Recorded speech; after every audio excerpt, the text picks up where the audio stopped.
এবারে প্রত্যেকটি উপজেলায় সেখানে সংবাদ কর্মীদের নিয়োগ করতে হবে। এই পর্যায়ে বক্তব্য রাখছেন আমাদের প্রিয় নেতা, আমাদের শ্রদ্ধাভাজন নেতা, যিনি আমাদের চাঁদপুরকে সংগঠিত করার জন্য তারেক রহমান সাহেব দায়িত্ব নিয়েছেন। সেই আমাদের শ্রদ্ধাভাজন নেতা আজকে প্রধান অতিথি জনাব অধ্যক্ষ শেখ মুহিয়া সাহেব, আমাদের শব্দ শহীদ ভাই।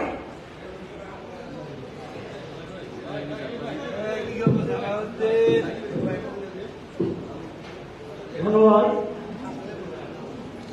সেলিম ভাই। আমি এর আগে আনুষ্ঠানিকভাবে